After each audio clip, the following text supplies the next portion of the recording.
Kia ora everyone. My name's Laurie McClay and I'm an Associate Professor in the Faculty of Health at the University of Canterbury. And today I'm going to be talking to you about our Waiora Tamariki program, which is a web-based program looking at promoting the health and wellbeing of children on the autism spectrum and their parents. So just to give you a little bit of context in terms of how this work came about, I myself and my team have been working with children on the autism spectrum who have sleep difficulties for the past 10 years as part of a research program, but also I guess it's evolved into somewhat of a clinical service. And obviously, I'm sure most of you are aware that sleep is a common challenge for children on the autism spectrum. While undertaking this work and in my previous clinical work, it's also come to the fore that eating and feeding difficulties and toileting difficulties are also common challenges. And so these three areas are what have come together within the current project. The secondary effects and challenges that can result from difficulties in eating, feeding, toileting and sleep problems has also provided some impetus for this program. Over the course of conducting this research, and in response, I guess, to some of the demand for support, we have started to explore alternative models of delivering those services and supports, and that's how we've come to look at web-based and telehealth methods. So obviously in response to the long wait lists for services, often limited professional training in these core areas, and the current focus on face-to-face delivery has limited the accessibility of these supports, and so that has been a driving force around trying to move some of these supports into different models. There are also very little research, but also very, I guess, limited services and supports that really integrate child and parent focused support, and that has been a driving force behind the second project that I'm going to talk to you about today.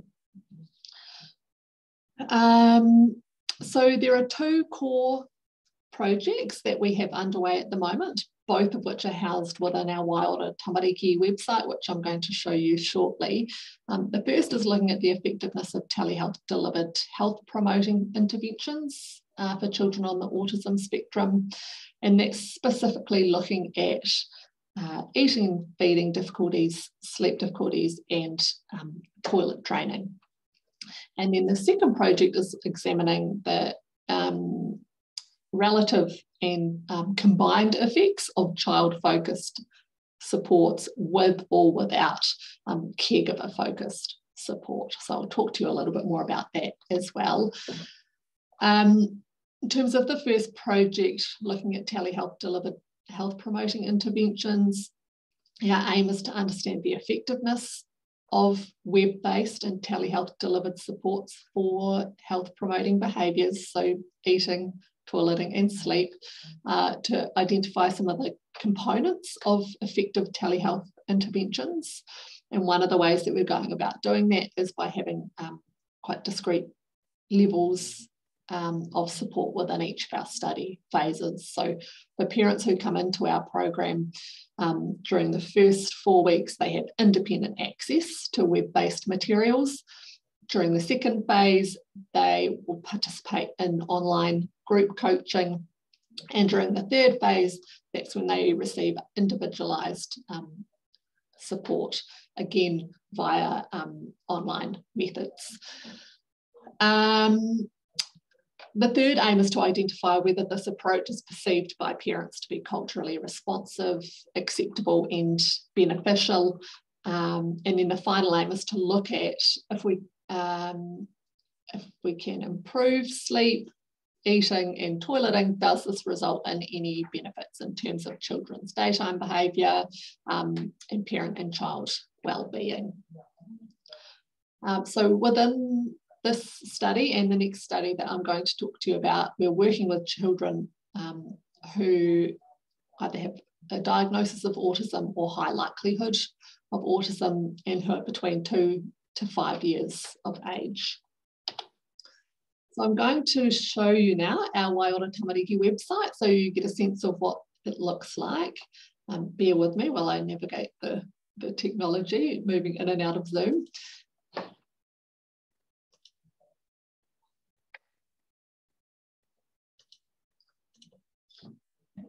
So hopefully you can all see that. So this is our Waiora Tamariki website. You can see the URL up there if you're interested in having a look.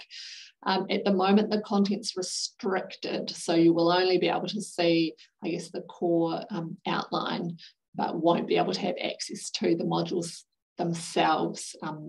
We first want to ensure that we validate the program and receive sufficient feedback from the community. So when that happens, then our goal is for this information to be publicly and freely available. Yeah, but at the moment it's available for research participants. So this is just the front page, provides a little bit of information about our program, and then these are the 3 core domains at the moment. So if we go into one of these domains, this is the sleep content. We include a number of resources, so assessment tools, templates, examples of different materials, so sleep stories, that kind of thing that parents are able to access. And then we have an overview of the program and then our content. So at the moment, we only have caregiver-focused content. Our ultimate goal will be to develop further content for young people on the autism spectrum and professionals. So if we go into the caregiver-focused content, you'll see that we have 6 different modules. So this first page just provides an overview of what those modules are. And then within each module, we have written content and then also a PowerPoint presenting that content, so parents are able to access the written content or listen to the PowerPoint presentation.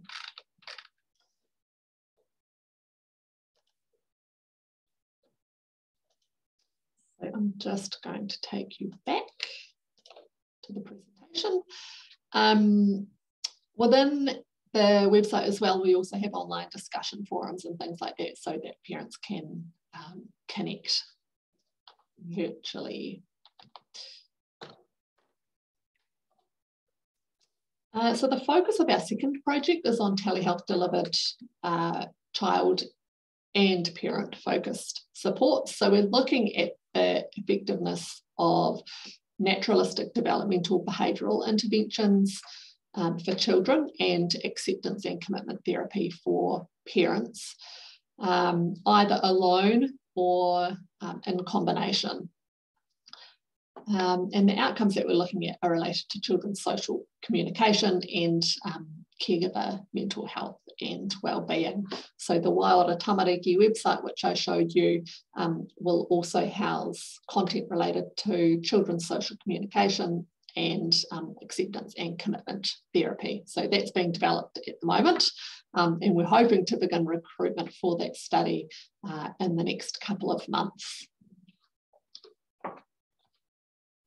So in terms of program design, I just thought I would give you an overview of some of our key considerations. One of the first things was just ensuring that the program was informed by consultation with the autism community, and that includes autistic people. Making sure that the content was accessible so that it was presented not just in written form, but also able to be accessed just by listening to those PowerPoint presentations. We wanted to ensure that we were able to avoid information overload. So we're trying really hard not to include too much content within each of those modules, and to present that content in a way that's accessible and inclusive and appropriate for parents and caregivers. We have included 3 discrete phases, as I mentioned, so the independent access, group coaching, and individualised support. This helps us to understand the relative benefits of each of those levels of support, and helps us to understand whether web-based access alone is beneficial for parents, and if not, what levels of support are needed and for whom. It's also been, I think, quite helpful for parents themselves, being able to move through those phases quite quickly. So having an opportunity to independently learn about some of the principles related to the core areas, and then come informed to those group coaching sessions. We're also, for the second study that I talked to you about, the ACT and NDBI, are looking to include parents as co-facilitators of those group coaching sessions. And then the final component that's been really important for us is just ensuring that the content is culturally responsive, and we're engaging in ongoing consultation around that. Just in terms of enablers and barriers, to finish here, one of the challenges for us has been around building relationships with whānau that we have never met before, building those relationships in a virtual environment, and taking the time to do that before we even get to the first online group coaching sessions. So just prioritising that has been really important. I think I've talked about the benefits of having a phased approach to support.